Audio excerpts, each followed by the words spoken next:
uns 2, 3 minutinhos para o pessoal vamos começar junto, sabe? Tranquilo, você quem manda, meu querido. Ó, são 10:01, até 10:05, né? Eu gosto de esperar uns Tranquilo. 5 minutos, aquela tolerânciazinha, né? Para ver se o pessoal chega mais de uma vez, para tudo começar junto. Enquanto isso, Tranquilo. vou perguntar um lance para eles. Eu mandei um e-mail para eles ontem. Vocês viram o e-mail? Natália, Felipe, Ana, Luiz, Natasha, viram? Eu ainda vou. Vi não, professor. Então, confere o e-mail lá daquele presentinho para vocês e leia lá o corpo do e-mail e deleitem-se lá no que eu expus para vocês. Leia tudinho com calma o corpo do e-mail, tá bom? Quem chegou a ver lá? Quem chegou a ver? Você viu, Natália? Luiz? Não vi também. Ah, que feios vocês estão. Mas tudo bem, ainda dá tempo. Veja mais tarde com calma e baixe aquele arquivo lá e guarde para vocês. Você vai ver que vai valer a pena. E lá no arquivo, eu peço 2 coisinhas para vocês lá na parte do segundo ano. E aí vocês vejam se vocês conseguem fazer e dúvidas mandem para mim, tá bom? São 2 macetes de cursinho quanto às viroses e bacterioses, lá na parte de segundo ano, tá bom? Aí a gente vai batendo bola, vai conversando sobre aquilo lá. Leia tudinho lá com calma, vocês vão ver, tá bom? Bom, Tudo bem. tá ok, então. E prazer, mais uma vez, estar com vocês, satisfação, tá bom? Vamos continuar aquela viagem louquíssima? Eita, estão prontos? Com certeza. Ó, esse é o cara, Venturelli, Yuri Ventura. Vou te chamar de Ventura agora, viu, Yuri? Pode chamar à vontade. Pode me malhar também, tá? Mas me faça rir, pô, senão eu vou ficar putão. Tá bom? Vamos lá, então? Tá certo. Bom, eu vou compartilhar aqui a tela da onde eu parei ontem, né? Aquela parte 1, vamos seguir o final da parte 1, cair na parte 2, e se eu conseguir terminar a parte 2 hoje, eu vou tomar um vinho mais tarde com força, só de raiva. Né? E isso se vocês, né, toparem, né, essa loucura que vai ser hoje, mas com calma, claro. Sempre assim. Vamos lá, então? Bom, eu parei nessa tela. Vocês estão vendo essa tela? Estão? Agora sim. Aqui as fases da mitose, isso aqui são fotos reais, lembram lá do fuso acromático? Né? Eu vou ampliar a tela, então, para a gente começar, beleza? Bom, olha só, galera. Bom, a tela ficou cheia para vocês, não ficou? Vamos lá, então. Bom, a gente acabou ontem, a gente iniciou a digestão, mas aí eu dei uma pausa para brincarmos com bioquímica, né? Então a gente acabou de discutir ontem a bioquímica dos compostos inorgânicos. E aí eu vou iniciar hoje os orgânicos, lembram? Então eu vou começar pelos carboidratos, tudo bem? Então hoje vai ser bem pesado, pessoal, mas assim, com tranquilidade, tá legal? E conforme forem pintando as dúvidas, vocês podem me parar aqui. Humberto, volta rapidinho, pá. E como vocês vão ter essa aulinha gravada, né, à disposição de vocês, vocês podem então baixar o link, pegar o link, guardar, dar play, dar pausa, dar play, dar pausa e anotar tudinho, tá legal? Vale ressaltar que nós estamos com esse bate-papo de ontem e de hoje, e se não acabar tudo hoje, na próxima acaba já começando o próximo assunto, né? Nesse bate-papo de ontem e de hoje, eu já estou brincando com as aulas 5 e 6 do caderno 2 e a aula 12 do caderno 3, certo? A aula 11 do caderno 3 foi histologia. Chegando lá, eu dou uma revisãozinha rapidinha ali de alguns pontos. Então, ou seja, estamos caminhando bem, né? Eu vou ter 2 aulas a mais, que o Carlinhos vai ver para mim, daquelas 2 sextas feriado, né? A de hoje é aquela que eu me ausentei, que estava com pneumonia bacteriana, que eu nunca tive. Aí o Carlinhos me substituiu. Então, nós estamos no tempo bom. Nós vamos ver tudinho loucamente, com propriedade, tá bom? Não deixe de fazer as questões das apostilas, né? Das aulas lá, porque aquilo ali é importante. Me venha com dúvidas, tá? Alguns alunos estão vindo aí com altas dúvidas legais. Vamos lá, então. carboidratos, tá legal? Estão me ouvindo bem, então? Tudo bem? Tudo certo? Posso mandar ver? Pode, professor. Se puder anotar alguma coisa, ou então, quando você for conferir o link, anota depois, não esqueça, tá? Bom, vamos lá então, galera. Carboidratos. Poxa, a gente já sabe as diferenças, né, de compostos inorgânicos, de compostos orgânicos, né? Sabemos as diferenças, legal. Deixa eu só pôr aqui no meu cronômetro, pronto, para não me perder também no tempo. Então, a gente sabe as diferenças gritantes de compostos inorgânicos em relação aos compostos ou substâncias orgânicas. Então, tá. Vamos, então, cair para o primeiro grupo de compostos orgânicos. Carboidratos. Lá nos carboidratos, nós temos 3 grandes grupos. Os monossacarídeos, os oligosacarídeos e os polissacarídeos. Eu vou iniciar pelos monossacarídeos. Bom, qual é o grande papel dos monossacarídeos? São fontes de energia primária para qualquer ser vivo desse planeta Terra, certo? Então, eu quero te mostrar aqui os monossacarídeos, que são moléculas, são compostos unitários, né? Glicose é um monossacarídeo, xilose, manose, frutose, são monossacarídeos, né? São unidades de glicídios, ou glícides, ou açúcares, ou sacarídeos, ou carboidratos. 5 nomes para a mesma coisa quanto a esse grupo de carboidratos, que são os carboidratos, grupos de compostos orgânicos. Então, os monossacarídeos e subgrupos, nós vamos ver aqui. Então, veja, olha só. Então, exemplos nós já conhecemos. Glicose é o mais famoso exemplo de monossacarídeo mais abundante, né? Porque é um dos principais produtos da fotossíntese.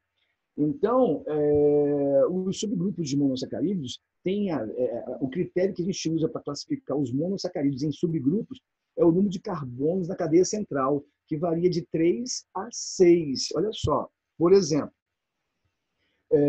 aqui, um gliceraldeído, aqui à esquerda, ó, no ápice esquerdo. Eu tenho 3 carbonos na cadeia central, que é 1, 2, 3. Então, eu tenho aqui uma triose. Gliceraldeído é um exemplo de triose. Triose é um subgrupo de monossacarídeos. Por que triose? Porque tem 3 carbonos na cadeia central. Se eu tenho 4, eu tenho uma tetrose. Então, aqui, ó, por exemplo, treose, eritrose, são exemplos de monossacarídeos com 4 carbonos na cadeia central. Vocês lembram que os compostos orgânicos eles são mais complexos que os inorgânicos porque tem cadeia central de carbono?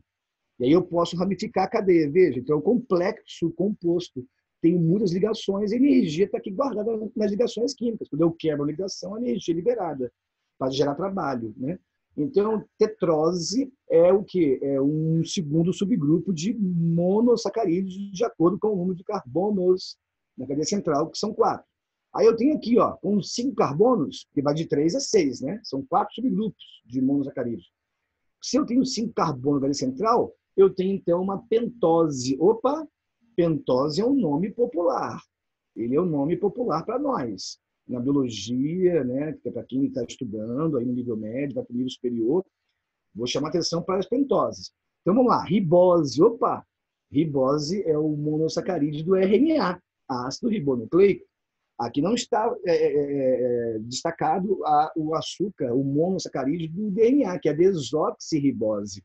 Ou seja, o ácido desoxirribonucleico. Então, desses 3 subgrupos que a gente viu até agora, o grupo das pentoses é o mais popular e o mais famoso. Por quê? Porque nesse subgrupo que eu tenho 2 carinhas, 2 monossacarídeos com 5 carbonos da cadeia central, componentes dos ácidos nucleicos. A ribose, aqui, ó, 1, 2, 3, 4, 5. E a desoxirribose. Então, a forma da ribose, C5H10O5, da desoxirribose, C5H10O4. Então, ó, C5, 5 carbonos da cadeia central. Então, ó, não esqueça, triose, tetrose, pentose, desses 3 é o mais famoso, no caso dos monossacarídeos dos ácidos nucleicos.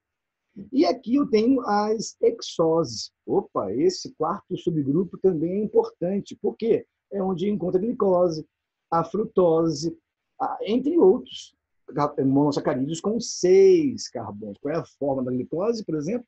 C6, H12O6. C6, então eu tenho aí uma hexose. Se o composto tem 2 carbonos da central ou mais de 6, não é carboidrato. Ponto final. Tudo bem? Então, aqui tem vários exemplozinhos, são muitos mais, existem vários outros. Aqui eu tenho alguns exemplos de monossacarídeos, perceba? Xilose, Arabinose, são pentoses. Aqui, ó, manose, já trabalhei com manose, por exemplo, lá na UNB, no meu doutorado. Galactose, aqui, ó, galactose do leite, é o monossacarídeo. Enfim, tá certo? Tudo bem?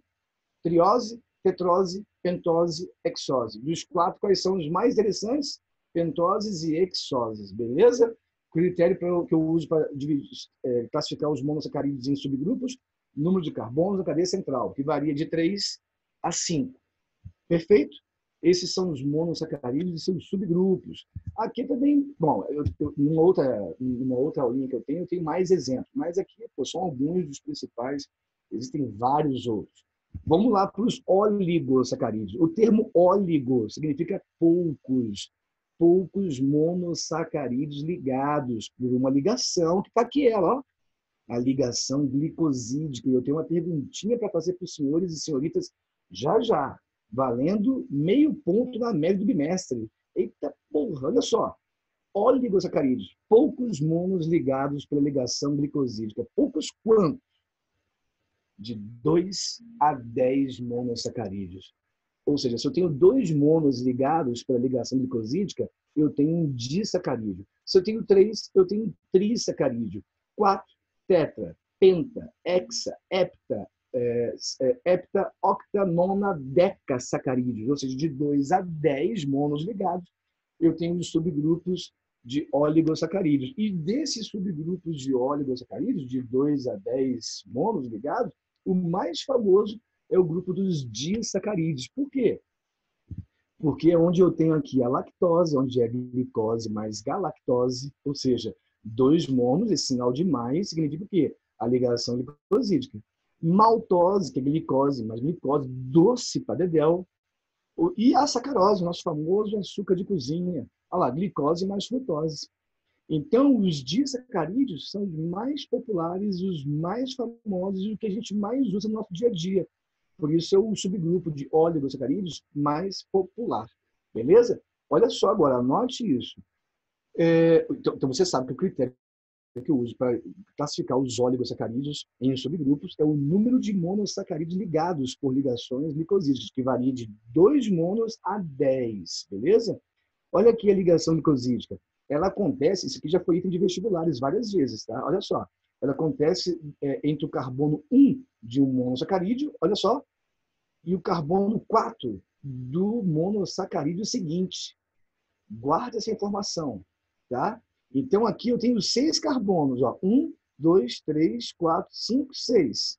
Então, eu tenho uma hexose aqui, que é uma glicose, e uma hexose, que é uma galactose, certo? O que muda aqui é a hidroxila, veja, de posição, certo? Aqui eu tenho um hidrogênio solitário, aqui eu não tenho, certo? Enfim. Então, a ligação glicosídica ela acontece sempre no carbono 1 de um mono com o carbono 4 do seguinte. Guarda isso. Esses são os oligosacarídeos, produto de digestão na boca. Ou seja, na boca eu vou degradar polissacarídeos em oligosacarídeos. Certo? Disacarídeos, pentasacarídeos, tetrasacarídeos, enfim, trissacarídeos. Certo? Olha só agora os polissacarídeos. O critério que eu uso, o único critério que eu uso para classificar os polissacarídeos em subgrupos é a função desse polissacarídeo X, Y, Z. Veja, poli é o quê? Muitos monossacarídeos ligados pela ligação glicosídica. Certo? Muitos que eu falo são centenas, centenas e centenas. Então, aqui eu tenho, por exemplo, a celulose. Olha aqui, ó, um mono, mais outro mono, mais outro mono, e olha a ligação glicosídica. Carbono 1 de um mono, carbono 4 do outro. Carbono 1 de um monossacarídeo, com carbono 4 do outro. É a ligação glicosídica. Olha aqui, ó, glicosídica. Eu quero fazer uma perguntinha para vocês. Bom, qual é a função da celulose? Estrutural. Vai compor a parede celular vegetal e de muitos grupos de algas. Aí eu também tenho N-celulose, lignina, que também são polissacarídeos que, junto com a celulose, compõem a parede vegetal. Então, a função desse poli é estrutural, porque forma uma estrutura. E a perguntinha é a seguinte: num oligosacarídeos, num trissacarídeo em diante, são tipos de oligosacarídeos, e num polissacarídeo, eu posso ter mais de uma triose?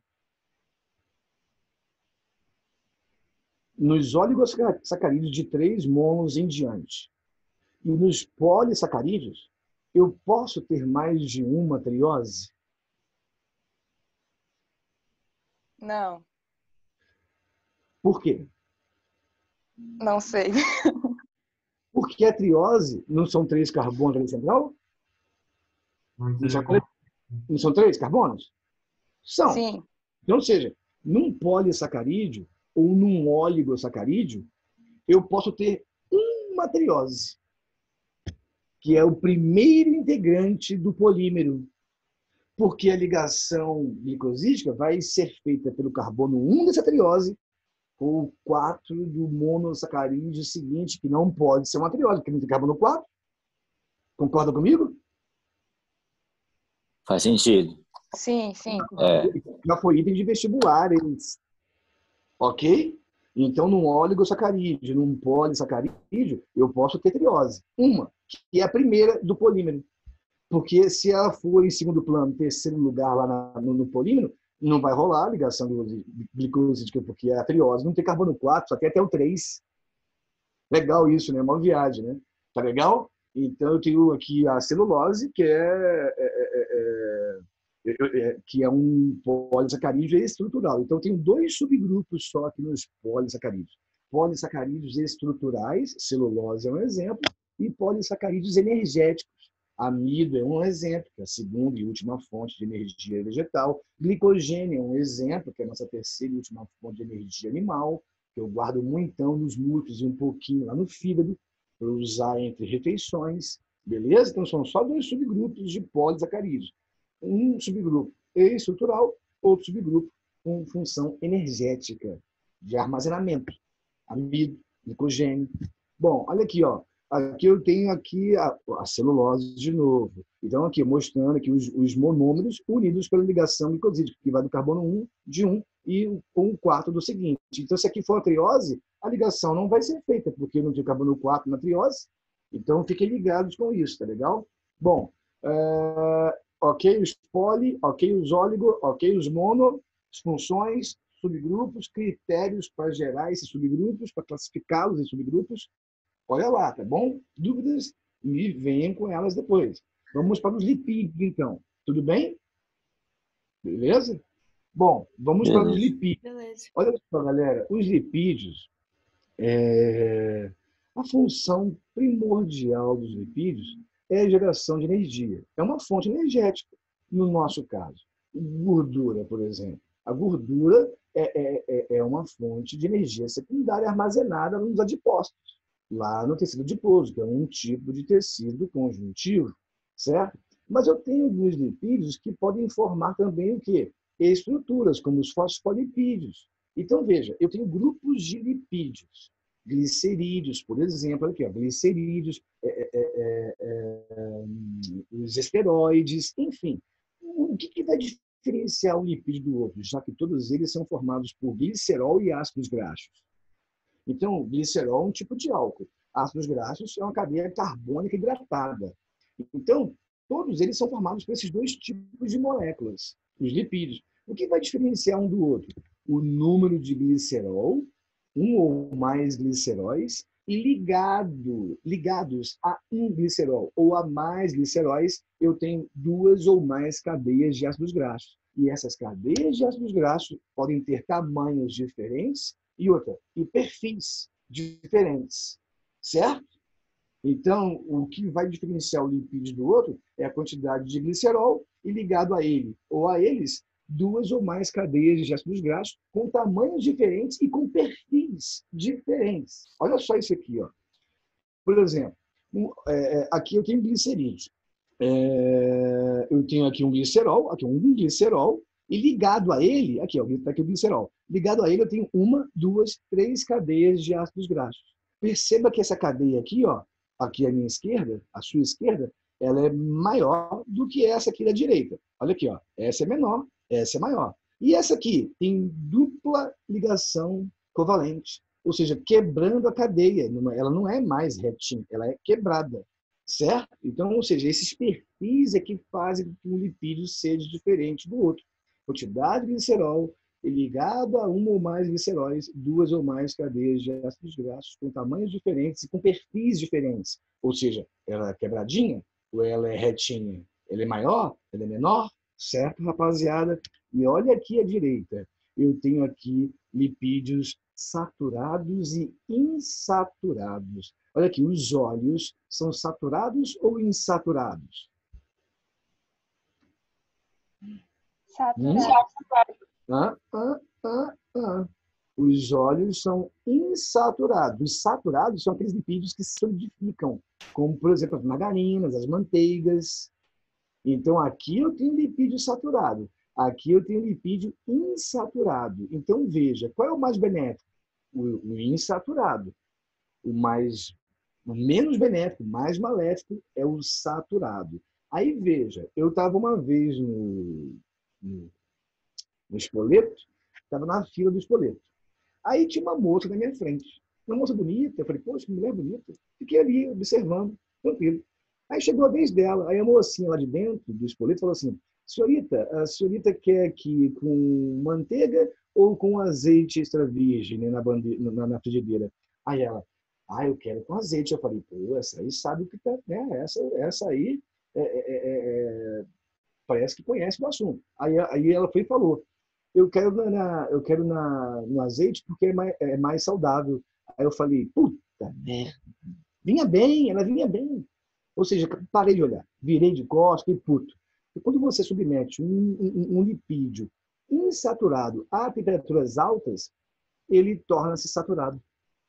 Então, ou seja, a manteiga ou o azeite na frigideira, sob calor alto, é a mesma coisa. Então, ou seja, eu peço no azeite porque o sabor é diferente, mas o benefício vai embora. Certo, pessoal? Tudo bem? Beleza? E outra coisa, imagina, você está com um biscoitinho creme cracker na mão. Aí você vai passar a manteiguinha ou margarina nele. Tem gente que passa biscoito na manteiga, né? Então você está lá com o biscoito cheio, tu rebocou o biscoito com manteiga, aí tu vai levar a boca. Aí, se o tubo digestivo falasse, ele ia fazer assim, ó. Conforme você aproxima o biscoitinho com manteiga pra caramba perto da boca, o tubo ia fazer assim, ó. Não, não, não, não, não. Ele fica desesperado. Desesperado. Por quê? Porque para o tubo digestivo, isso é é semelhante a plástico. Em que sentido? É difícil de digerir. Então, veja, se você ingere lipídios benéficos, o fígado que produz o suco biliar, que é uma solução de água e sais para emulsificar lipídio, ou seja, para separar, ele produz tranquilinho ali o suco biliar para nem chegar a emulsificar quase ninguém, porque já está todo mundo separado. Porque como os lipídios insaturados têm essas quebrinhas aqui em uma ou mais cadeias de ácidos graxos, eles não conseguem se unir. Por que fica saturada a manteiga? Porque as cadeias de ácidos graxos, elas são iguais, então elas se encaixam. Por isso que eu solidifico, polimerizo o lipídio. Então imagina, você vai entupir o seu tubo digestivo com manteiga. Cara, haja suco biliar para eu separar esse pessoal do intestino delgado no momento de digestão, para poder, então, as lipases pancreáticas quebrarem melhor individualmente cada lipídio, que chegou juntinho, que é saturado. Então, ou seja, eu tenho que suar a camisa para poder, então, emulsificar lipídio saturado para caçamba, e aí eu acabo não tendo uma digestão correta, ideal desses lipídios. Aí me dá uma diarreiazinha, me dá um piriri. Sacou? Quando você come algo muito lipídico. Agora, se a coisa é insaturada, aí a digestão é mais eficaz, não me dá esses desarranjos intestinais. Tudo bem, pessoal? Beleza pura? Beleza pura. Então, tá, esses são os glicerídeos insaturados, saturados, por exemplo, certo? Bom, aí eu tenho as ceras. Olha só, pessoal, olha o perfil dessa garota. Olha só que viagem, olha as cadeiras graxas. Enfim, qual é o grande lance da cera? Em nós animais, onde que eu encontro cera? Nos ouvidos externos, lembram? Para eu proteger a membrana timpânica, amortizar o som, reter qualquer invasor que venha entrar e atuar sobre, porque eu também tenho anticorpos inespecíficos nesse muco que o ouvido externo produz. É cera pra caramba e um pouco de anticorpo, porque eu tenho que reter e atuar quem eu retive. E também amortiza o som para não romper o tímpano, lembra? Então, em nós, a cera está aí. Beleza. E ela também é saturada, porque ela é polimerizada. Ela é mais pastelzinha, ela pode se polimerizar, se enrijecer, tipo a manteiga, certo? Agora, os vegetais também têm cera. Bom, lá que nós temos 4 grupos de vegetais, né? As briófitas, pteridófitas, gimnospermas e angiospermas. Das pteridófitas em diante, os 3 últimos grupos, dos 4, eu já tenho folhas de verdade, porque as briófitas têm filóides, protótipos de órgão vegetal, de folhas. Então, quando vem as pteridófitas, elas estão querendo sair, se afastar da água. Já não é tão dependente como as briófitas, só contra a reprodução. As briófitas, se afastarem da água, elas morrem desidratadas. Agora, as pteridófitas estão começando a invadir o ambiente terrestre. E as gimnospermas invadiram o ambiente terrestre e as angiospermas. Aí dominaram o planeta. Então, esses 3 últimos grupos, para evitar a perda de água excessiva, claro que eu tenho os estômatos, né? Mas para evitar muita perda de água, esses vegetais adquiriram uma adaptação. Ou seja, eu tenho uma película de cera na folha desses vegetais, para eu impedir a perda excessiva de água por transpiração. Tudo bem, pessoal? E outra coisa, tanto é que algumas espécies de vegetais, como a Mata dos Cocais, é um bioma nacional brasileiro que fica lá em Roraima. E quando você já deve ter visto filmes lá do Vietnã, de guerra, quando a imagem vem de cima, né, chegando no Vietnã, já reparou que o bioma deles é basicamente Mata dos Cocais. É muita espécie aqui, ó, de coqueiros. E as folhas de muitas espécies de coqueiros, dessas matas de cocais, que é um bioma nacional que se encontra em outros países do planeta, eu pego essa cera dessas folhas e posso, então, agora, o derivado delas, produzir o quê? Aquela cera de polimento de carro. Então, tem valor econômico, sacou? Ou seja, para polir automóvel, né, pintura de carro, que a Grand Prix, por exemplo, aquilo ali vem de ceras de vegetais. Então, olha só que interessante, né? Então, ou seja, a cera aqui forma uma estrutura, uma película protetora das folhas para evitar a perda de água excessiva. Tudo bem, rapaziada? Beleza? Então, ok, glicerídeos, ceras, esteroides. Professor, Opa! e a questão do óleo de coco? Que uma hora ele tá líquido e outra ele já tá sólido um pouquinho. Não, você sabe o que é aquilo ali, né? O que é a água do coco é o quê? O que você acha? Óleo de coco, mas... Não, o óleo? Não. Isso, óleo do coco. Óleo vegetal normalmente é insaturado. Agora, aquilo que enrijece, que a gente come, aquilo ali tem lipídio, mas não é lipídio polimerizado, não. Entendeu? Aquilo ali não é. Então, ou seja, o óleo de coco é um óleo vegetal, como o óleo de azeitona, o azeite, o óleo de mamona, o óleo de soja, certo? Sim, certo. São insaturados. É uma coisa diferente, é outra praia. Inclusive, vocês vão ver essa questão de frutos, eu acho que já viram com o Alisson, já viram? Chegaram a ver? Acho que não. Vocês vão ver com o Alisson, órgãos vegetais. O que? Folha, raiz, caule, fruto, flor e semente. Vocês vão ver esses 6 órgãos vegetais com o Alisson. Eu preparei material lindo sobre isso também lá em Botânica para ele. Tá legal? Então, vocês vão perguntar para ele, o Alisson, cadê a semente do coco? Por que ora o coco tem água, ora o coco não tem água, e ora ele tem água e aquela parte branquinha é o quê? Isso aí já caiu em provas. Fica ligado nisso aí, tá certo? Lá em Botânica. Essa parte está com Alisson, a gente pode também tirar dúvida depois, se vocês quiserem, sem problema. É mó barato esse lance do coco. Mas o óleo do coco é um óleo vegetal, insaturado. Se é óleo, é insaturado. Certo? Certíssimo. Vamos lá, então. Então, os esteroides, pessoal, é um outro grupo de lipídios e bem característico. Por quê? Porque eu tenho aqui vários anéis aromáticos unidos. Então, aqui, ó, testosterona é uma proteína reguladora, porque as proteínas eles têm vários grupos, né? Proteínas catalíticas, as enzimas. Proteínas defensoras, os anticorpos. proteínas reguladoras, os hormônios, certo? Proteínas transportadoras, HDL, LDL, enfim, tem vários grupos de proteínas. E a testosterona é uma proteína reguladora, é um hormônio, mas também está aqui dentro desse grupo de lipídio. Por quê? Por que você acha que o nosso fígado produz colesterol? Nosso fígado produz um pouquinho todos os dias, para dois fins. Primeiro, a membrana plasmática animal tem um pouco de colesterol na sua constituição química. Por isso que eu produzo um pouquinho todos os dias. Agora, eu também produzo um pouquinho de colesterol pelo fígado todos os dias. Por quê? Porque derivados do colesterol vão auxiliar na composição de esteroides. Então, a testosterona tem derivado de colesterol agregado. Olha o estradiol, aquele hormônio feminino, o famoso estrogênio.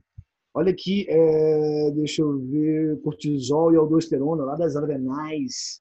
Aldosterona, cortisol, cortisona, certo? O que mais? O hormônio do crescimento, GH, tudo são hormônios esteroides. E ainda vou te dar mais um exemplo. Sabe também quem faz parte desse grupo aqui? Vitamina D. Vitamina D está lá no grupo das lipossolúveis, que é um dos dois grupos de vitaminas, vamos ver já já. E também a vitamina D faz parte desse grupo de esteroides, porque nessa composição tem derivados de colesterol. Olha que viagem, né? Então, ou seja, são compostos são outros tipos de compostos, mas que fazem parte desse grupo por apresentar em sua constituição derivados de colesterol. E detalhe, vamos supor, o GH. O GH é um hormônio que nos permite desenvolver o sistema esquelético muscular. Então, ele está em alta quando a gente está em desenvolvimento, desde quando a gente nasce até a maioridade, né? Depois ele vai lá para baixo, o GH. Beleza. Em mim está assim, em vocês também está assim, está chegando lá, que você tem 17, 16, 18 anos. Então, veja, tem que estar embaixo em mim. Se eu vou agora e tomo esteroide para malhar, para poder pegar massa muscular, aí sim ele funciona como o quê? Como um hormônio anabolizante. Porque eu estou ingerindo algo que em mim tem que estar baixo e eu estou agora aumentando a sua quantidade em mim. Para eu poder malhar e pegar corpo, por exemplo. Então ele funciona como um esteroide anabolizante. Certo, pessoal? Então, ou seja, esses esteroides, quando em níveis além do normal em mim, em você, ele ativa o metabolismo e gera vários efeitos colaterais. Pessoas que tomam esses anabolizantes, muitos deles já infartaram, sobreviveram, tiveram panes hepáticas, quase morreram. Complicado isso. Tudo bem, pessoal? Já nação dos esteroides? Tudo bem? Tudo tranquilo. Alguns hormônios, estão lá no grupo das proteínas reguladoras, porque hormônios são proteínas reguladoras, e também alguns estão aqui porque tem a composição derivada de colesterol, por isso que meu fígado produz um pouquinho. Item de provas. Tá legal? Outra coisa, olha os fosfolipídios. Fosfolipídios são lipídios estruturais, toda a membrana plasmática de qualquer célula viva tem aquela bicamada fosfolipídica. Então, eu tenho um glicerol e duas cadeias de ácidos graxos. Deixa eu ver se eu tenho uma imagenzinha. Não tem, não. Então, veja, eu tenho um glicerol, aqui a representação dele, e aqui duas cadeias de ácidos graxos. Então, é um lipídio estrutural. Então, ou seja, eu tenho duas funções básicas para os lipídios: energético e estrutural. Então, eu tenho grupinhos de lipídios, vocês viram. O que vai mudar de um lipídio para o outro? Quantidade de glicerol e ligado a ele ou a eles duas ou mais cadeias de ácidos graxos com tamanhos diferentes e com perfis diferentes. Retinha, quebrada, certo? Esses são os lipídios, passando aqui um pouco rápido, mas eu acho que deu para ficar o que deve ficar, né? Dúvidas me parem aqui, tá, galera? Bom, vamos para as vitaminas? Vamos bater um papo sobre elas?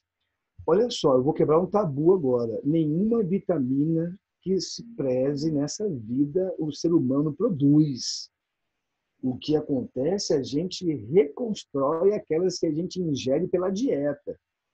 Então, quando eu como uma cenoura, tem vitamina A lá, ou retinol.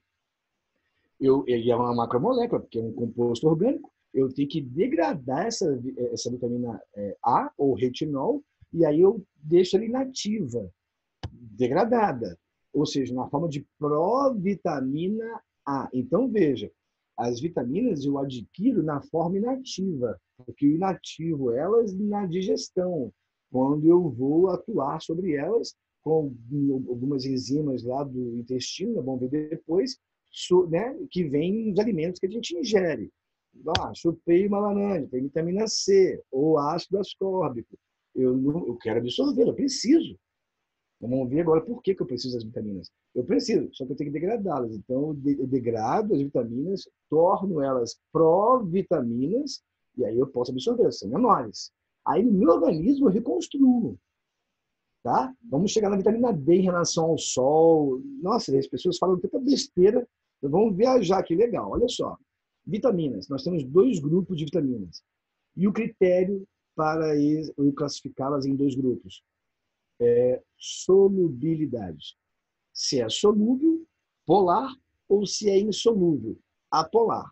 Então, eu tenho as vitaminas hidrossolúveis, que têm afinidade por água, são polares. A gente sabe o que é polar e o que é apolar, a gente já sabe disso.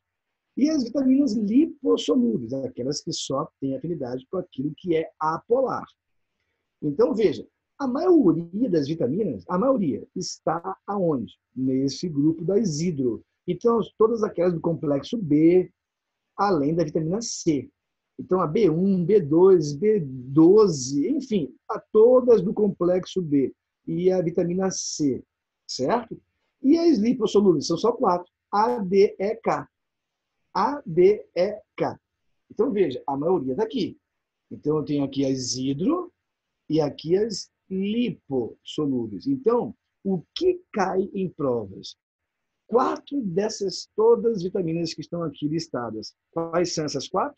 Vitamina B1 ou biotina, vitamina C ou ácido ascórbico, guarda essas 2, hidrossolúveis. E a vitamina A ou retinol e a vitamina D ou calciferol. Então, essas 2 lipo, essas 2 hidro, essas 4 caem com frequência, certo? E são elas, é sobre essas 4 que eu quero conversar com vocês um pouquinho, beleza? Então, vamos lá, olha só. Só uma questão.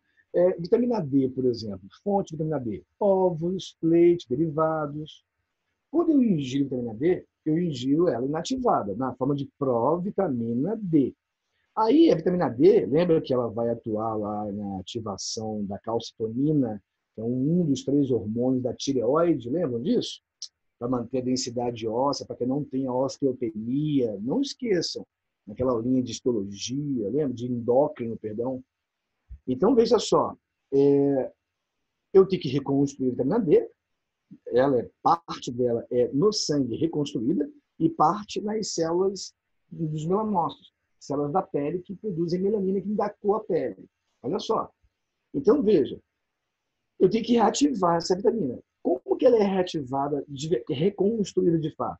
Lá nas células, principalmente nas células melanócitas, são células que produzem melanina, fazem parte do meu tecido epitelial de revestimento, essas provitaminas D, pelo sangue, chegam aos melanócitos, eu absorvi pelo intestino, sangue e melanócitos. Lá dentro, eu vou ter um pool de vias metabólicas regido, esse pool, né, esse conjuntinho de vias, essas vias são regidas por enzimas. As enzimas, poxa, elas são fundamentais nas reações metabólicas, que aceleram as reações. Sem elas, as reações são mais lentas ou nem acontecem. Eu posso vir a morrer. Então, veja, eu tenho várias reaçõezinhas dentro do citoplasma lá dos melanócitos. E essas reações são regidas por enzimas. Parte dessas enzimas são ativadas pela luz do sol, tá? Para que eu possa, então, os feixes luminosos, dentro daquela faixa de nanométrica da luz visível, é o que algumas dessas enzimas precisam para serem ativadas, dessas reações dentro de melanócitos. Beleza. Aí, uma outra parte das enzimas deverá ser ativada pela vitamina D, só que ela não está pronta. Então, veja, eu tenho 2 grandes grupos de reações dos melanócitos, onde um, regido por enzimas e ativadas pelo sol, vão ser ativadas e essas reações vão acontecer para eu reconstruir a vitamina D. A vitamina D agora reconstruída ativa outras enzimas de um outro grupo de reações para que eu venha produzir melanina. Então, veja, eu não produzo vitamina D, eu reconstruo. Então, eu tenho dois grupos de reações, onde um regido por enzimas, certo? Algumas dessas enzimas são ativadas pela luz do sol nessa parte do momento da luz visível. Esse grupinho de reações aqui funcionando, reconstrui a vitamina D. A vitamina D ela vai ser muito importante lá naquele processo de transcrição e tradução, porque ela vai ativar algumas enzimas, ela agora vai ativar algumas enzimas deste segundo grupo de reações para que eu venha produzir a proteína melanina para dar cor à minha pele. Quando eu fico embaixo do sol, numa praia, numa piscina, num clube. Certo, pessoal? Tudo bem? Então eu reconstruo, eu não produzo. Eu só reconstruo. Então o sol contribui para a reconstrução da vitamina D, para que ela agora, reconstruída, possa auxiliar os melanócitos na produção de melanina. Sim, pessoal? E aí, essas vitaminas ativadas, reconstruídas lá nos melanócitos, vão para o sangue para poder ativar a calcitonina, que é um dos 3 hormônios da tireoide, para que eu não venha ter osteopenia. Olha que viagem, é tudo uma jogada, percebe? Então, ou seja, eu quero te mostrar que eu reconstruo, eu não produzo. Tudo bem, galera? Dá um ok para mim, se está tudo bem mesmo. Ok. Tudo bem? Uma viagem, né? Uma viagem. E isso aqui é de nível médio, imagina nível superior. Isso aqui é pesado, bicho. Putz, mas tudo bem? Ficou legal aí essa deixa geral? Professor, Certo? Oi. só esse final que eu não entendi. O que que a vitamina D vai ajudar nos A ossos? a vitamina D vai ajudar os melanócitos na transcrição e tradução de melaninas, que são proteínas que dão cor à pele. Então, eu tenho que o sol ativa enzimas que dão início a algumas reações que reconstroem a vitamina D. A vitamina D, agora reconstruída, vai ativar enzimas de outro grupo de reações para auxiliar na transcrição e tradução de melanina, de proteínas pigmentadas, que são as melaninas, para dar cor à minha pele quando eu precisar. E essas vitaminas D, agora reconstruídas, elas parte vai para o sangue para poder, então, ativar, lá, manter ativada a calcitonina, para que ela possa brincar com os osteoblastos e osteoclastos na densidade óssea perfeita, porque não venha ter osteopenia. Olha que viagem! Caceta, é muito louco. É muito bonito, né? Mas é muito complexo. Humberto, Oi. a melanina se encaixa nos genes complementares Nos genes complementares? ou não? Peraí, reformula a pergunta. Deixa eu pensar aqui. Genes complementares. Tipo, aditivo, assim, a genes aditivos. Sim, eu entendi o que você falou. Não, eu creio que não. A melanina, o gene dela, esse gene da melanina, ele está sempre ativo, né? Claro que a pessoa que é albina vai ter um problema ali na questão desse gene também. Agora, esse gene não é um gene aditivo, não, complementar, não. Ele é um gene... Não, ele não tem esse perfil. É a Ana Paula que perguntou? Foi. Ana, não tem esse perfil. Eu vou confirmar agora, fiquei com uma pulguinha atrás da orelha, né, se esse gene é um gene complementar, porque é um termo que eu não ouço há muito tempo, sabia, Ana? Eu não ouço esse termo há muito tempo. Para a Não, melanina, beleza. mas eu vou dar uma olhadinha só para confirmar isso aí. Até eu fico com a É porque eu pulguinha. fiquei na dúvida, mas tranquilo, eu achei que tinha alguma relação. Eu acho que não tem, mas eu vou confirmar para você, prometo. Hoje, depois, Beleza. tá bom? Então vamos lá, olha só, essas 4 vitaminas, B1 ou biotina, C ou ácido ascórbico, A ou retinol e D ou calciferol, olha só o que pode cair nas suas provas. Já ouviu falar de beriberi? Já. Beriberi é uma avitaminose, A de negação, ou seja, é quando eu tenho carência de vitamina B1 ou biotina. E onde encontro essa vitamina? Carnes brancas, carnes vermelhas, cereais, algumas frutas como manga, entre outras. São fontes, vitamina B1 ou retinol, ou biotina. Qual é o grande tchan? Você olha só, olhando essas fotos, você pode ter uma... Elas denunciam um pouco onde a ausência dela pode afetar. Vocês têm alguma ideia? Veja só, essas pernas curvadas para dentro, para fora, essa que é normal. Esse rapaz que não consegue andar direito. Bom, você é uma criancinha, tá? Aí a família é muito pobrezinha, não tem condições, a mãe, o pai não tem condições, enfim. O menino está querendo ficar de pé, se apoiar nos móveis. Para ele ficar de pé, ele tem que firmar as pernas, mesmo quando é bebezinho, assim, tá começando a querer ficar de pé. Ele tem que firmar as pernas. Então, ou seja, mesmo que ele não queira isso, as vias somáticas que permitem que a pessoa venha reger os músculos voluntários, que são os esqueléticos, elas vão ter problemas com uma carência de vitamina B1 na infância. Por quê? Porque se eu estou com carência de vitamina B1, ela contribui para o bom funcionamento de vias periféricas, como as vias somáticas. E aí eu estou de pé, meus ossos estão ainda em desenvolvimento, certo? Ou seja, eles podem ser orientados a seguir direções diversas, porque eu estou com o peso do meu corpo sobre as minhas pernas, que eu não consigo firmar. Meus pais não percebem isso, né? Não tem conhecimento. Eu estou ali, ele quer me pôr no colo, de pé, eu não consigo. Aí, ou seja, por mais que ele me ponha, estou com o peso do corpinho da criança sobre as pernas dela. Aí, ou seja, os ossos vão se desenvolvendo e eu não consigo firmar a musculatura porque as vias somáticas estão sendo prejudicadas pela falta de vitamina B1, e aí eu começo a tortuar os ossos da perna. Ou seja, eu começo a orientar o crescimento, desenvolvimento desses ossos erroneamente. Tudo bem, galera? É uma avitaminose isso quando você é criança e não tem as fontes da vitamina. Então, ou seja, eu tenho problemas principalmente nos membros inferiores, que são os membros que sustentam o nosso peso. Então, eu tortuo a perna aqui, ó, para direções diversas e sem direção. Certo, galera? Tudo bem em relação ao beriberi?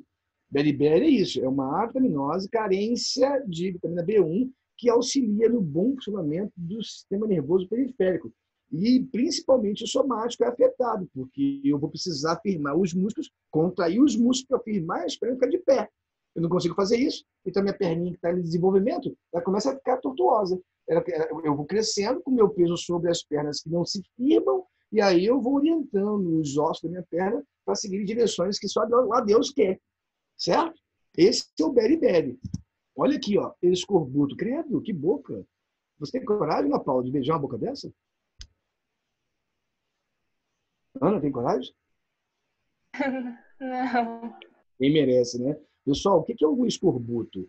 É a ausência de vitamina C ou ácido ascórbico. A vitamina C, ela contribui para o bom funcionamento do metabolismo também. E também contribui para o estado ideal da parede dos meus vasos sanguíneos, principalmente da parede chamada endotélio. Todos os 5 tipos de vasos, vamos ver em cardio, têm endotélio. Mas os capilares só têm endotélio. Então, a artéria, arteríola, veia e vênula tem endotélio e mais 3 tecidos. Os capilares, que são os vasos mais fininhos do meu corpo, que conseguem chegar, então, a todas as partes do meu corpo, eles só têm um tecido, que é o endotélio, fininho, formado por células endoteliais. Então, ou seja, se eu estou com carência de vitamina C, eu tenho problema de hemorragias. Hemorragias em capilares, porque só eles têm endotélio somente. Os demais 4 tipos de vasos têm endotélio mais 3 tecidos, então é mais difícil verificar um vaso desse. Então, eu tenho hemorragias nos tecidos superficiais de revestimento, mucosas das vias aéreas digestivas, esclera, por exemplo, tá? Capilares da derme.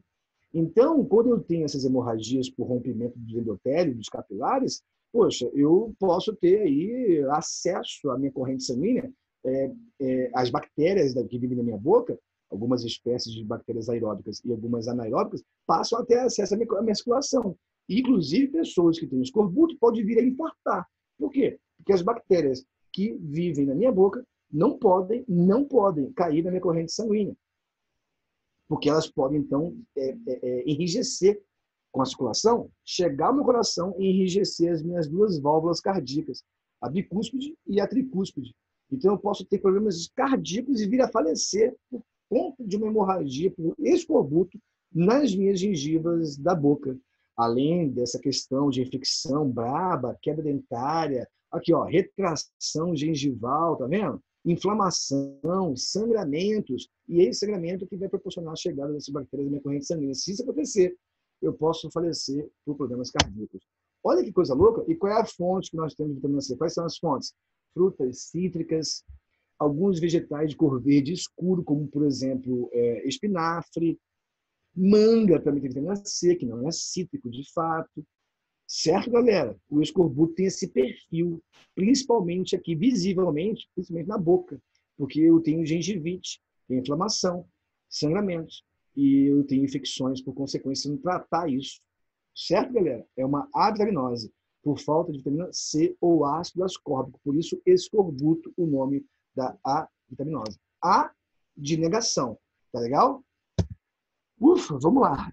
Eu tenho também aqui uma terceira avitaminose, que vai me gerar que é a cegueira noturna, e também a xeroftalmia. O que é isso, meu pai?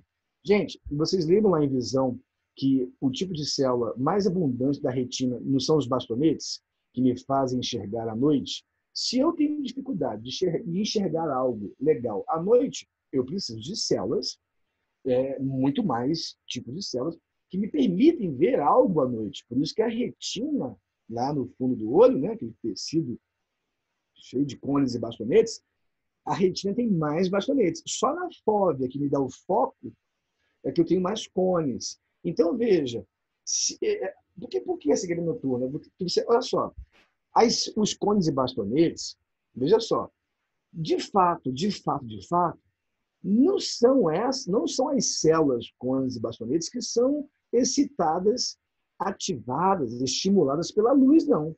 Células fotorreceptoras, né? Quem vai ser pela luz estimulado, junto com a vitamina A, são 4 proteínas dentro dos cônios e bastonetes. Quais são? Alfa-opsina, alfa-rodopsina, beta-opsina, beta-rodopsina.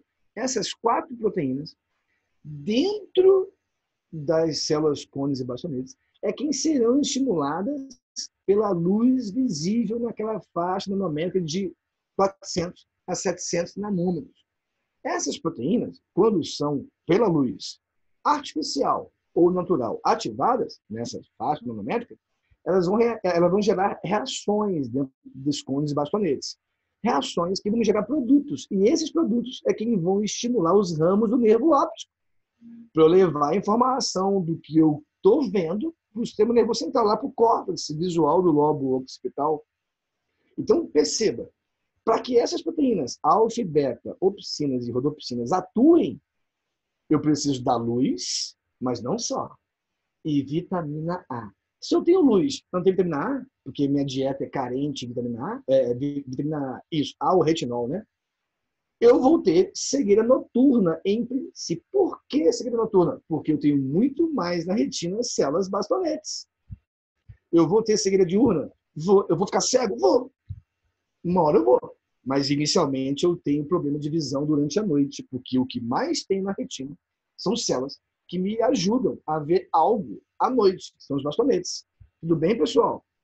E a xeroftalmia, o que é? A carência de vitamina A ou retinol gera uma esclerose, um enrijecimento e um embaçamento da conjuntiva. Tem a conjuntiva e mais externa, e aí eu tenho a córnea, depois o humor aquoso e a íris, pupila, lembram disso, né? Então, veja, isso aqui, ó, é um sinal claro de xeroftalmia, carência de vitamina A ou retinol. Além de eu ter cegueira noturna, inicialmente, eu também voltei em paralelo, eu posso ter, né, xeroftalmia. Tudo isso pode ser reversível se eu voltar a me alimentar direitinho. Certo, galera? Tudo bem? Dá só um ok para mim. Tudo bem. Todo mundo acompanhando? Tudo bem? Por que cegueira noturna? Depois eu posso ficar cego por completo, de forma irreversível. Mas, inicialmente, de forma reversível, eu passo a ter problema de enxergar durante a noite. Porque eu tenho muito mais bastonetes do que cônios. Aqui, um pedacinho do tecido retinol. Aqui, ó, esse aqui é um cônio. Professor, Ó, um bastonete, ó, outro bastonete, ó, um cone. Pode falar. Esse retinol também é usado na pele, né? A Na pele, vitamina A. vitamina A, mas qual é o benefício? Na pele? Na pele. Mas qual é o benefício, você sabe? É rejuvenescimento, acho que as pessoas usam. Pra acabar com as rugas. Eu não boto fé. Não acredito nisso. Bom, eu vou também investigar. Eu quero aquele gene lá da melanina, que a Ana Paula tocou no assunto. E você, qual é o seu nome? Alice. Alice, vou conferir esse lance da vitamina A na pele. Eu acho que isso é balela, mas eu vou confirmar. Eu sou curioso também, eu gosto de... Pintou um lance, opa, eu quero saber. Eu vou atrás disso aí também. Eu vou anotar isso aqui, já, já. Eu não vou esquecer, tá bom? E se for realmente benéfico, até eu vou usar, pô. Também vou usar. Também vou querer. Tá bom? Vamos lá, então? Beleza. Ractismo, nossa quarta e última avitaminose. Olha aí, pessoal. Aqui a carência é de vitamina D ou calciferol. Leite, derivados, ovos, né? Enfim, são alguns dos alimentos que têm muita vitamina D. E porque, olha o perfil aqui, parece beriberi, não parece beriberi? Semelhante, mas as causas são outras, né? Qual é o grande lance aqui? Lembra que a vitamina D, ela ativa a calcitonina, que é um dos 3 hormônios da tireoide, para que a calcitonina ativada pela vitamina D possa atuar bonitinho onde? Lá nos osteoblastos, que colocam minerais entre os osteócitos, e trabalhar em cima dos osteoclastos, que removem. Então, um coloca, outro tira, porque eu tenho a modelagem óssea perfeita e não tem, então, osteopenia. Então, veja, vitamina D ausente na criança, eu posso ter, então, raquitismo, porque se eu não tenho essa modelagem óssea no meu desenvolvimento, o peso do corpo sobre esses ossos mais frágeis, menos densos, eu vou, então, orientar erroneamente o crescimento desses ossos das pernas. Tudo bem, pessoal? Agora, aqui, o sistema nervoso dele, somático, está perfeito. Só que os ossos estão frágeis. A vitamina D está ausente. Não ativo calcitonina e não gero, não faço com que os osteoblastos e osteoclastos, que modelam os nossos ossos, trabalhem direito. Tudo bem, pessoal? Agora, a vitamina D ausente no adulto, aí eu posso vir a ter o quê? Eu posso contribuir com a osteopenia, porque se eu sou adulto, estou com os ossos perfeitos. Agora, eu não tenho fonte de vitamina D. E aí a vitamina D ausente no meu sangue não ativa, né? Não ativa a calcitonina. E aí ela não atua direito sobre os osteoblastos e osteoclastos. E essas células ósseas não fazem seus papéis de modelagem óssea correta. Então, eu vou ter osteopenia, não vou ter raquitismo quando adulto. Raquitismo é uma avitaminose da infância. Tudo bem, pessoal? Até o cachorrinho pode ter, ó, qualquer vertebrado. Qualquer vertebrado. Olha que viagem, que louco, né? Ninguém merece. Pessoal, tudo bem? Beriberi, escorbuto, cegueira noturna, xeroftalmia e raquitismo? Ok. A gente tem que saber Sim. aqui, fonte dessas vitaminas, qual grupo elas participam, é hidrossolúvel, é lipossolúvel? A vitamina B1 e a C, hidro. A e D, lipo. Ou seja, são apolares, aqui são polares. Então, os grupos que elas participam, as fontes dessas vitaminas e o que elas podem causar caso estejam ausentes em mim. E repito, eu obtenho vitaminas na forma inativa, pela nutrição, pela dieta, na forma de provitaminas. Provitaminas é uma vitamina inativada, que eu tenho que ativar, reconstruir no meu organismo. Aí depende de onde a vitamina atua, eu reconstruo nos melanócitos, vitamina D. Aí joga para o sangue para ajudar lá a calcitonina.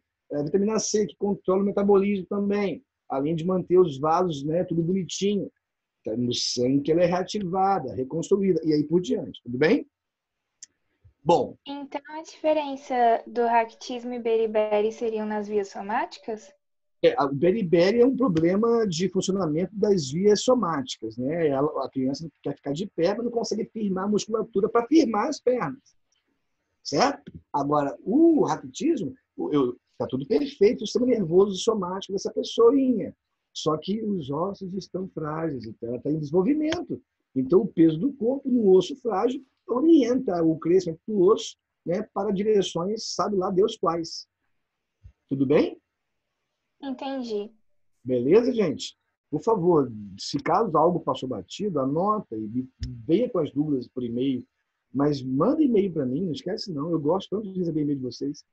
Vamos lá. Proteínas. Caçamba, é louco demais. Bom, pessoal, você sabe que nós temos 20 aminoácidos na natureza, né? Essas são as moléculas que compõem essas substâncias orgânicas, que são as proteínas. Aminoácidos, a abreviação formal, azão, Szinho. Proteínas, abreviação formal, pesão, tesão, Nzão, Szinho. Proteínas. Enzima, Ezão, Nzão, Zzão. Enzimas, põe um Szinho no final. Abreviações formais. Então, veja, pessoal, vale ressaltar que nós temos 2 aminoácidos a mais descobertos, tá?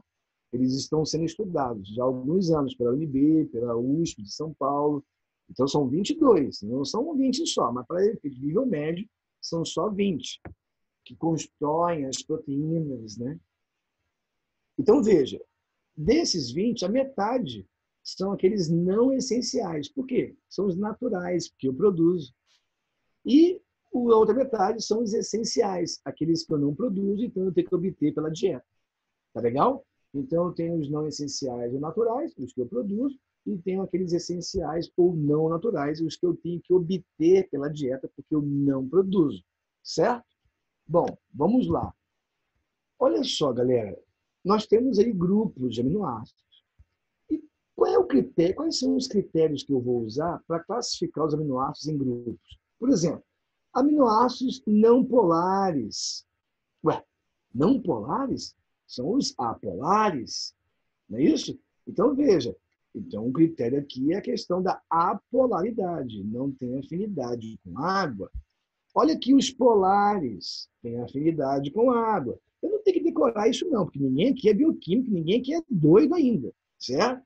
Mas veja, metionina, isoleucina são aminoácidos não polares.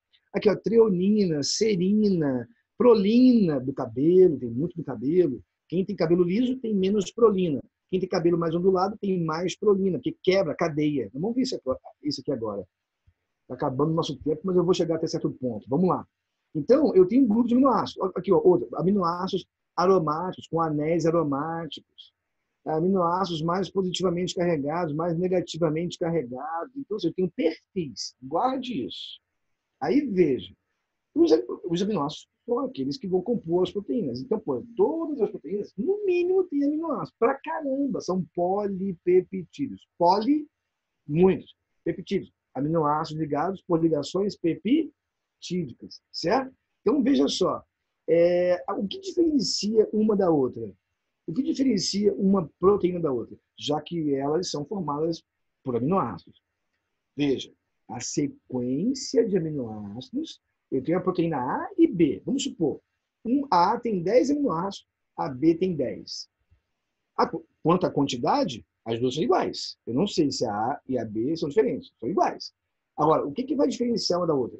A sequência de aminoácidos. Então, vamos lá. Valina, leucina, asparagina. Valina, leucina, asparagina.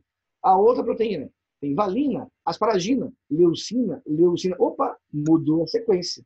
Então, a sequência de aminoácidos mais a composição, a quantidade de aminoácidos são os critérios que eu uso para diferenciar as proteínas. Agora, veja, se eu usar só a composição de aminoácidos, eu posso me confundir, porque eu posso ter 2 proteínas com 10 aminoácidos com as mesmas quantidades de aminoácidos.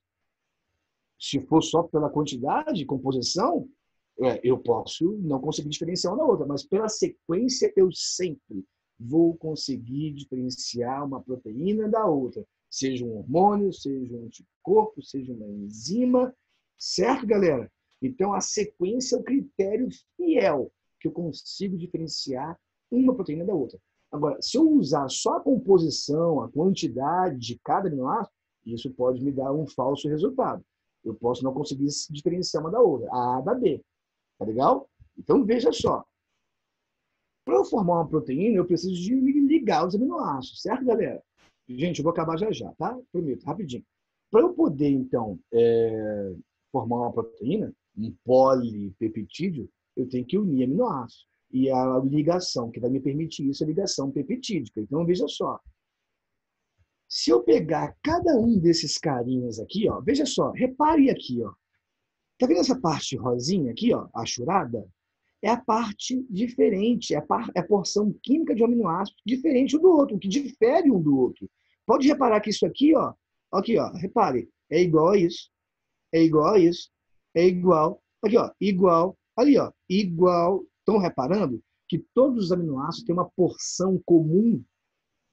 O que vai diferenciar um do outro é essa parte achurada. Ou seja, essa parte achurada é o, ó, por exemplo, aqui, ó, tirosina. Vamos pegar aqui, ó, essa parte achurada. É o resíduo de tirosina. O aminoácido tirosina é o seu resíduo, assim chamado, o seu composto característico, mais o grupo comum. Olha aqui, ó, cisteína. Isso aqui achurado é o resíduo de aminoácido cisteína. O aminoácido cisteína é assim denominado quando essa parte química característica desse resíduo está ligada ao grupo comum. Por que isso? Porque, ó, se eu tenho aqui um resíduo de cisteína, um resíduo de valina, os seus resíduos, essas partes rosas, elas não conseguem se comunicar, se unir. Então, é como se eles pensassem, poxa, eu quero me unir aos meus amigos para formar aí uma grande corrente, que é uma proteína. Então, todos os amiguinhos, os resíduos aminoácidos, têm que se unir aos grupos comuns. Por quê? Veja isso. Aqui é o grupo comum. Ó. O que eu tenho no grupo comum de todo aminoácido? Eu tenho o carbono central, o carbono alfa, uma ligação covalente, outra covalente, outra covalente, outra covalente. Olha só. Aí, numa das 4 covalentes, eu tenho um hidrogênio solitário. Numa outra covalente, eu tenho o grupo amina, NH2.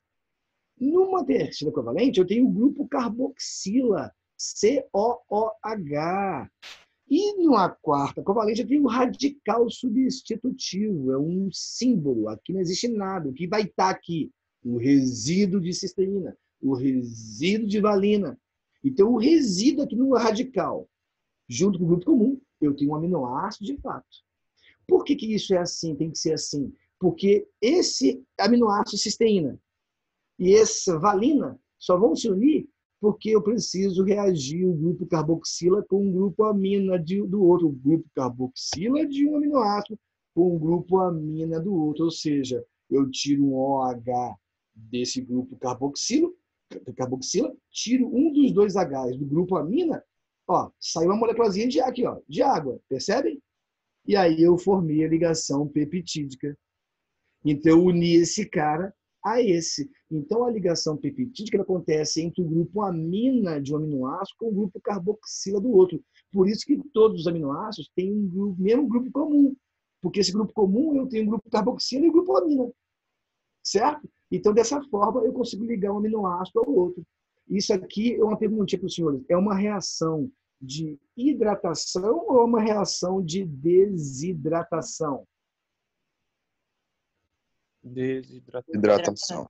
A reação desidratou. Quem vai ganhar essa água? O meio onde a reação acontece. Normalmente, eu formo proteínas no citoplasma, pela tradução. Certo? Então, veja, o meio vai ganhar essa água. Essa reação aqui é anabólica ou catabólica? Anabólica. Anabólica. O metabolismo é todo aquele conjunto de reações que acontecem em meio aquoso, que a bioquímica estuda.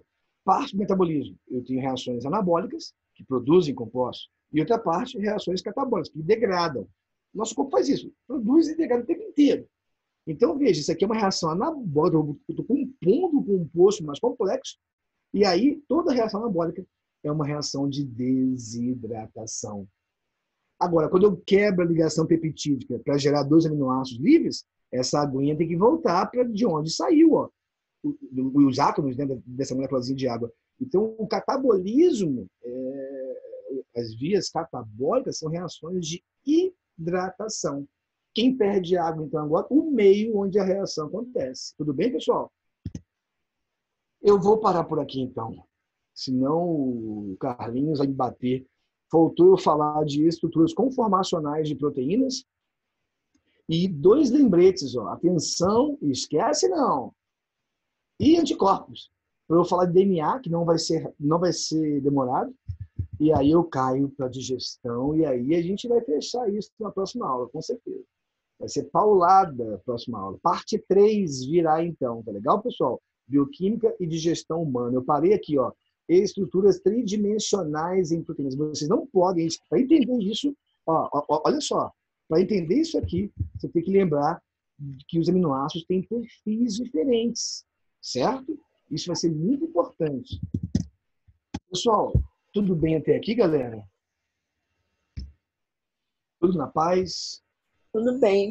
Vocês conseguiram acompanhar? Tranquilo. Foi muito pesadão? Foi muito pesado? O que vocês acharam? É muita coisa, né? Não, acho que foi de boa. Quer dizer, não foi de boa, né? Mas tá compreensível. Foi de boinha, né?